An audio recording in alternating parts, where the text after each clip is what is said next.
I'm Allison Jonjak, the Cranberry Outreach Specialist with the University of Wisconsin-Madison Division of Extension. These videos are the on-demand recordings of UW Extension and the Wisconsin State Cranberry Growers Association's virtual brown bag lunch series. These monthly sessions offer growers and researchers a way to share timely and relevant information.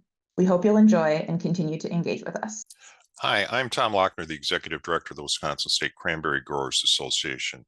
We're excited to be a partner with Extension to bring you research-backed resources, tools, and tips to keep Wisconsin marshes productive and profitable. The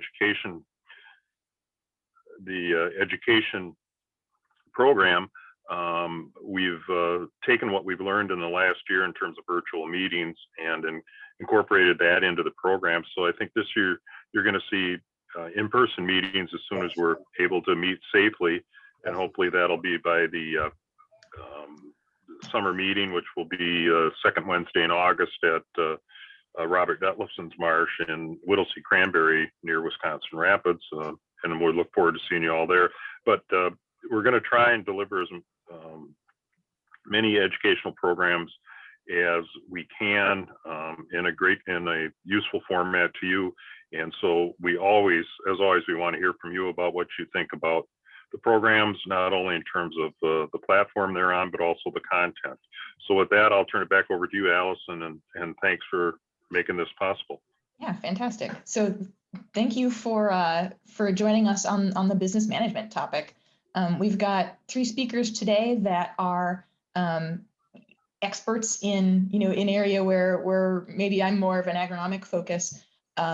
Jamie and Steph and Dustin today are going to be able to help us learn about SWOT analysis, which is a way of viewing your farm to discover how to become, how to function best in the world. Steph will talk about the farm management resources at Extension Farm Management Program has, and then Dustin Wiesner will go over succession planning.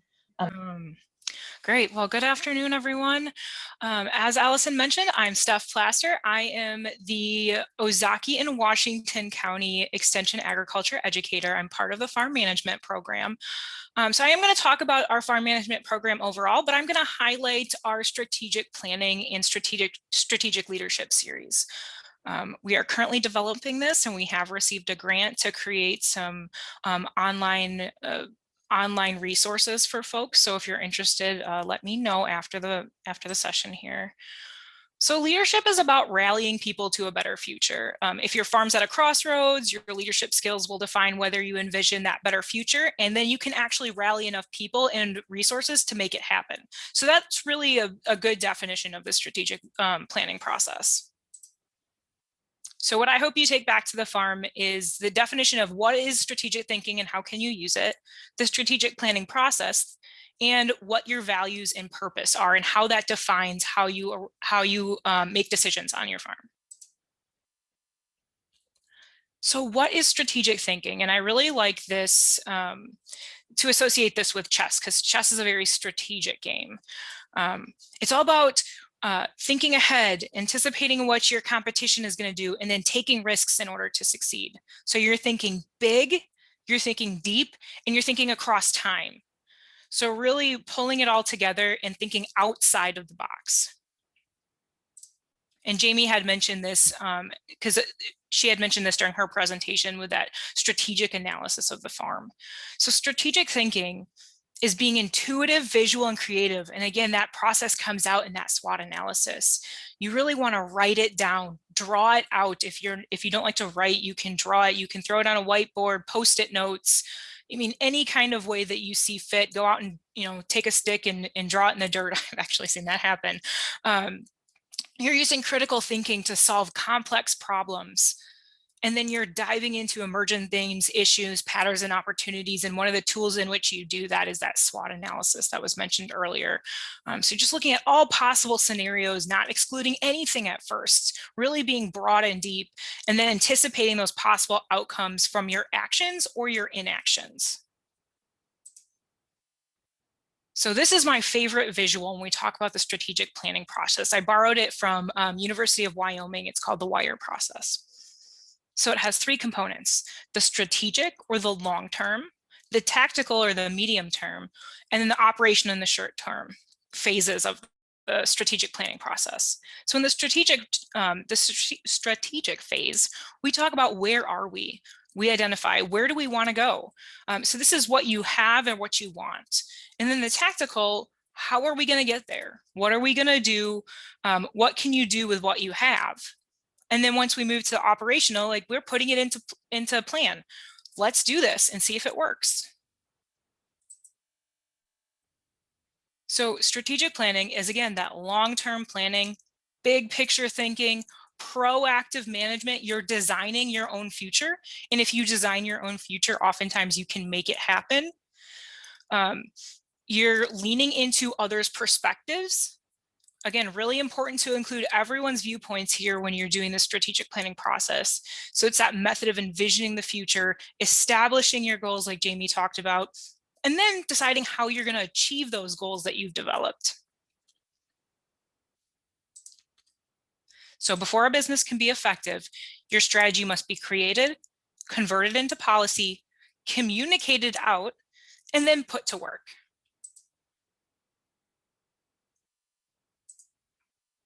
Okay, so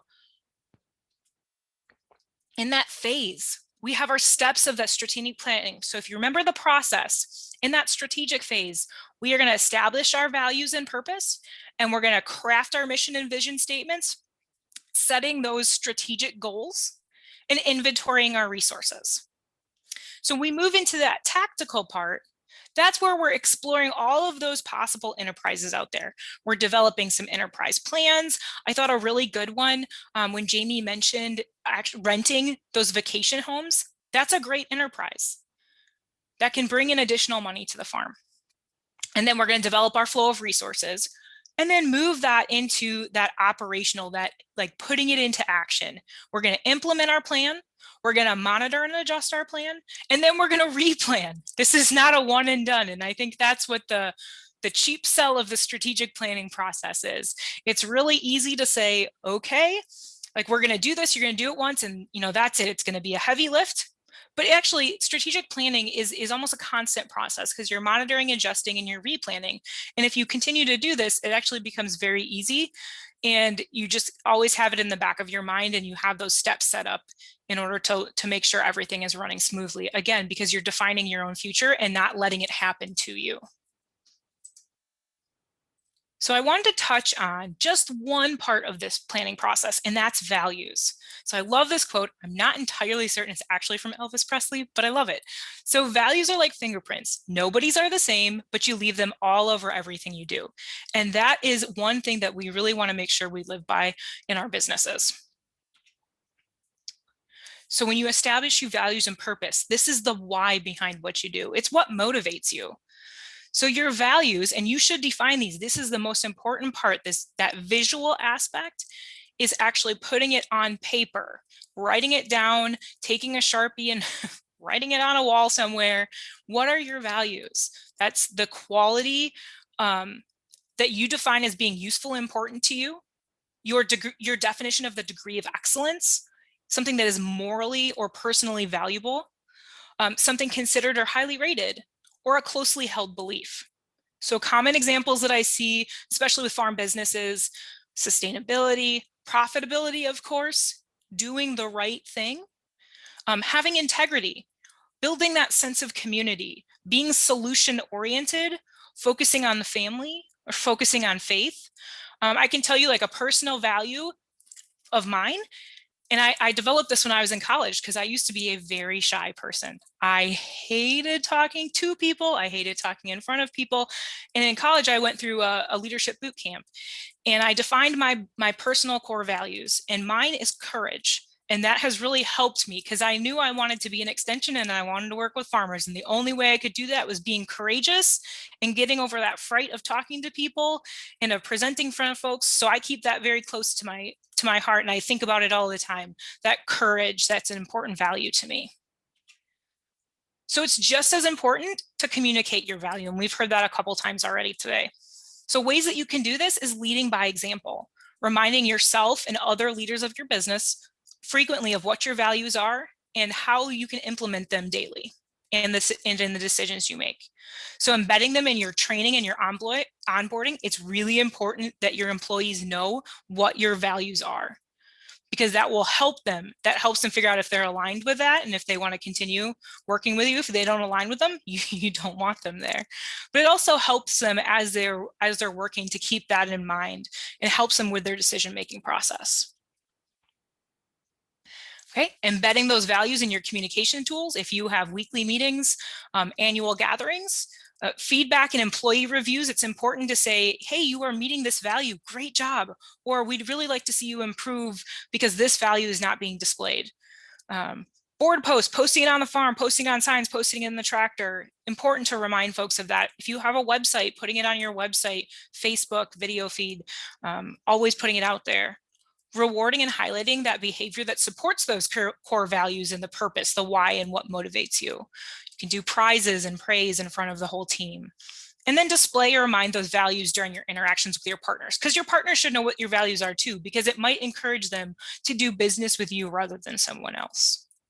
So I know that was very brief, but again, I hope that it encourages you to use some of that strategic thinking in your planning process.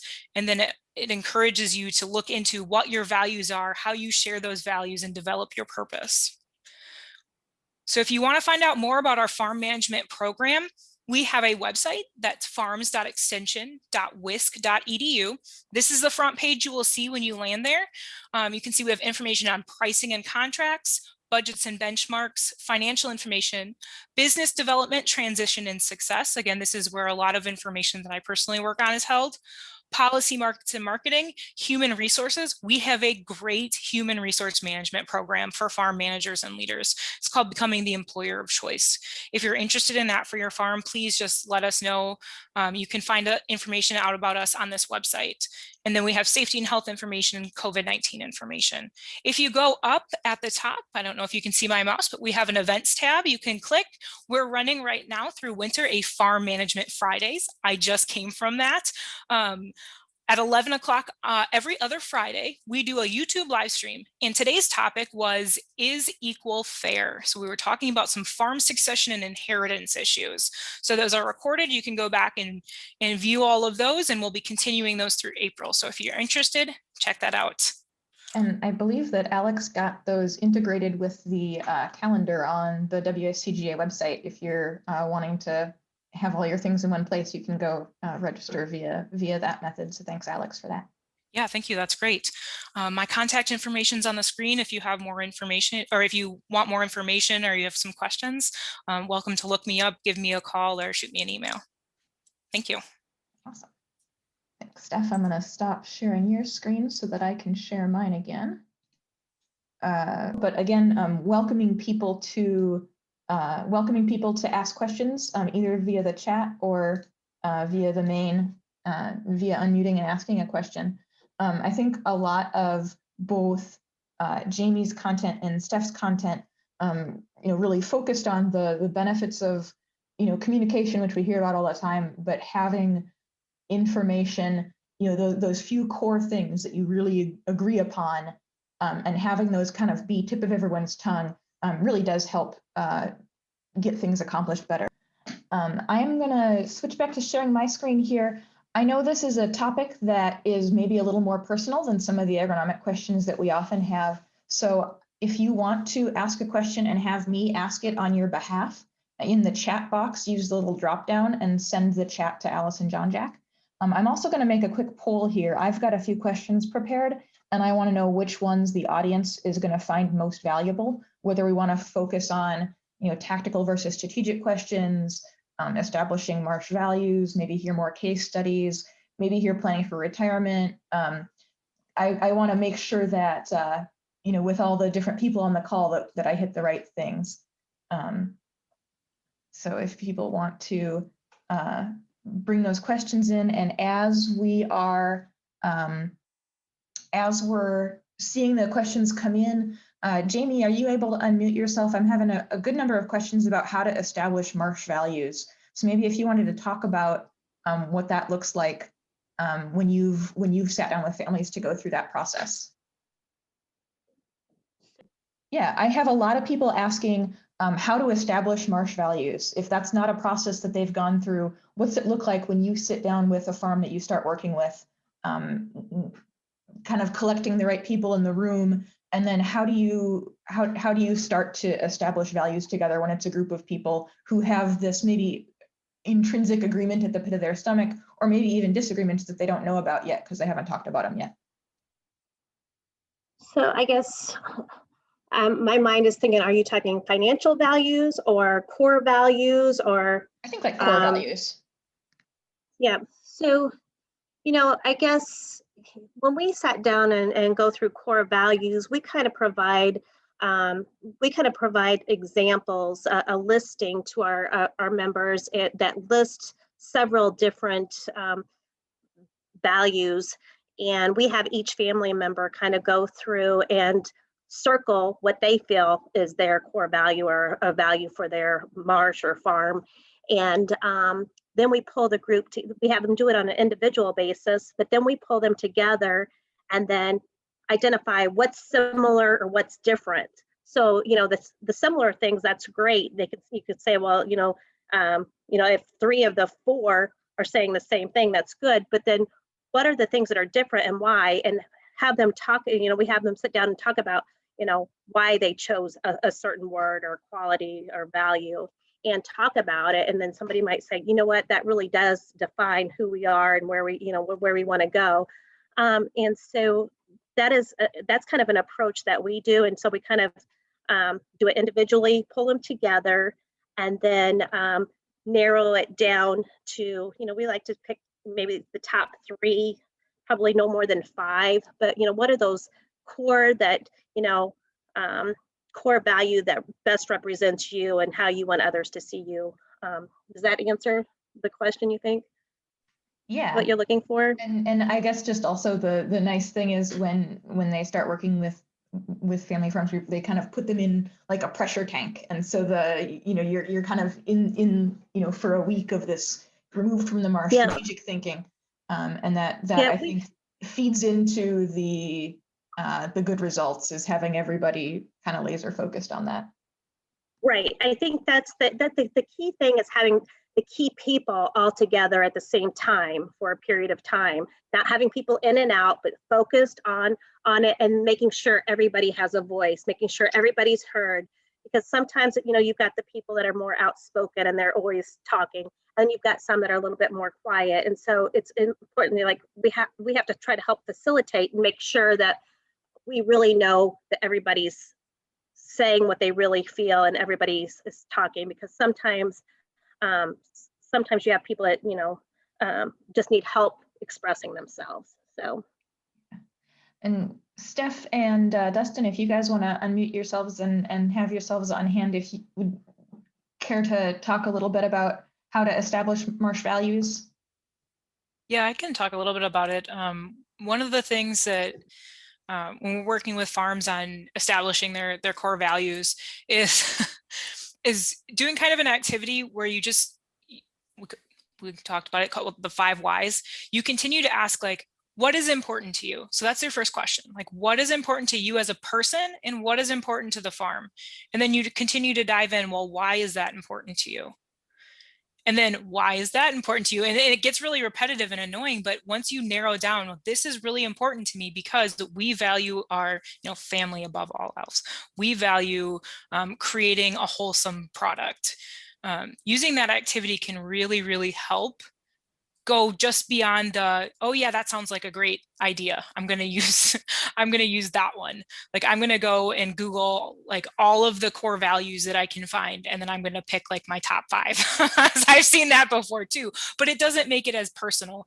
And then 2, I'll echo what Jamie said, having everyone do this individually, come up with what's important to them, and then bring it back together and also do the same activity as a team. Yeah, and I guess I would echo those thoughts. The one thing that I'd put my spin on it from a transition planning perspective is, what are your ultimate goals? What are what are your values? Do you, above all else, do you want to keep the marsh in the family? And do you, and are you able to step away from the marsh to let the next generation kind of run it? Those are questions that you kind of need to map out for yourself, either as a family group or individually, before you can kind of dive into the transition process. Yep. And to expand a little bit on both Stephanie and Dustin, you know, when we actually get down to those values and they're narrowed down, we have, you know, our farms kind of explain what that means or define it, because just because you say sustainability, that's a priority, but what does sustainability mean to you? And does that mean the same to all of the family members or, you know, the owners? Because it can mean different things. So that kind of helps narrow it down too. So because just because you say something, do you all mean the same thing? And I think that's important to make sure that you establish and find out too. Yeah, I think that's a good point, Jamie. And I think further, you know, we only got a chance to talk very small about the actual strategic planning process, but those core values also build into those mission and vision statements. Mm-hmm. And once you have those established, like that's it. That's what you slap up on the wall. I've seen a lot of farmers make a plaque and put it up in an office. Like that's what you refer back to. Like you have that established. Every plan you make and decision you make, it really should be in alignment with that mission and vision statement. So I think those are, once you've got those values, it's important to continue that process on and establish, you know, what the future looks like for that farm. And that does help.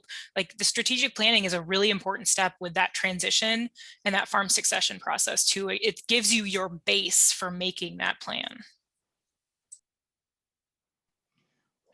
I've also got a lot of interest in something that, how do we talk about weaknesses? It's easy to focus on strengths. It's easy to say, here's where our marsh is the greatest. Here's where our family communication is fantastic. How do we address weaknesses? And I think that you can answer that question in either way, about, you know, about weaknesses to each other, but then also about weaknesses with the marsh. How do we identify them? And then after we've identified them, how do we start addressing them?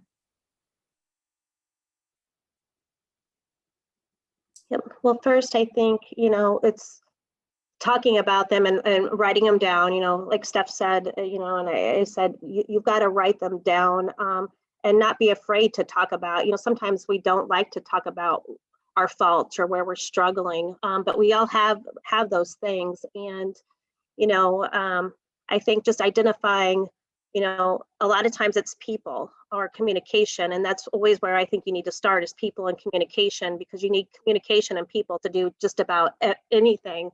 You know, if your team is not, you need those foundational things. So I would always say, start with the foundation and where is our foundation weak, and then build on it. And it's okay. We all have that, and we all need to get better. So I think start at the foundation, start at the base. Where do we need it? And I think you just have to you just have to ask questions and continue to ask the why, or what is it we're doing or not doing that we need to do, and continue to just ask those questions and ask them again and again and again until, you know, you have a good, I mean, it just takes time and practice, and you just have to be honest and tackle things. So I think sometimes humor can help too, at least with respect to yourself. When you, oh, hey, it's me, I'm going into way too much detail again, and you didn't need that much detail. It's fine to kind of make fun of you. Oh yeah, that's me being too detail oriented, and let people have understand what your weakness is and can help you work with it sometimes. Yeah. Yeah, and Allison, I was going to say, one of the things I like to do when talking about weaknesses too, from a business standpoint, you can certainly do this from a personal standpoint, is when we're looking at that SWOT, matching up your weaknesses with opportunities and matching them up with maybe some threats to the business. And that gives you areas in which you can improve and areas to avoid. So I think like further using that whole process to kind of pair those up and create partners, like, oh, you know, I have a large weakness here, but if I can improve it, there's a real opportunity. Or, you know, my opportunity is to go in a different direction. I think that's an important part of the SWOT process that I think can sometimes get overlooked too, is once you have your grid created, looking at where pairs can be made, whether to throw those out and stay away from, or to kind of lean into those opportunities. Yeah, that's a really great point. I've also got a couple of questions on how to separate a tactical question from a strategic question. If we are, and so let's ask this first in this way. How do I know whether what's plaguing me, if I notice a weakness in my marsh, how do I know whether it is a tactical weakness that could be fixed with some kind of training, or a more strategic weakness like figuring out how to, change my marsh onboarding process for new hires, for example? How do I tease out what's the difference between tactical and strategic? I think that question's probably for me. So, looking at, in vague, it's kind of hard, but looking at it as, is this something that affects the whole business? Or is it something that's just affecting, one specific enterprise or one specific segment? Is it something that affects the future of the business as you're moving forward? Or is it something that's easily fixable kind of in the here and now, and it really doesn't, it's really not going to affect the future? I think it's looking at it again, that strategic is more of a long-term, big picture, whereas the tactical is more medium term. You're looking at it at a much smaller level, little fixes, little tweaks here and there, maybe looking at your resources and figuring out what you can shuffle around, which partners instead you can engage with. Whereas when you're in that strategical point of view, that strategic thinking, is really big picture, and it's really coming back to that mission and vision statement and making sure that issue is still aligning with it. I'm hoping that's helpful, but it really is the big picture. The long term, we're looking 5-10 years in the future, versus a smaller term, something that may only affect you in the here and now. Yeah, awesome. That's really helpful. We've got about a minute left, and I hope that I have, well, our panelists all gave their contact information, so I'll follow up with an email after we're off this meeting today with that contact information if you want to follow up with anyone for any further questions. But it is, we have struck the 1 o'clock hour, so I want to thank everybody for taking this time. I know February is a nice time of year when you've got some ice on, maybe you're running sand, but this is maybe a good time to think about what's the long-term direction of my marsh. What little changes can I make in the day-to-day that add up to long-term good outcomes, as long as I start identifying my long-term outcome and let those little actions build up. I want to thank Jamie from Family Farms Group. I want to thank Steph from Extension Farm Management. I want to thank Dustin from Whipley. And I want to thank all of you guys for taking this hour and thinking about your business strategically. Yeah, thanks everybody. Thank you.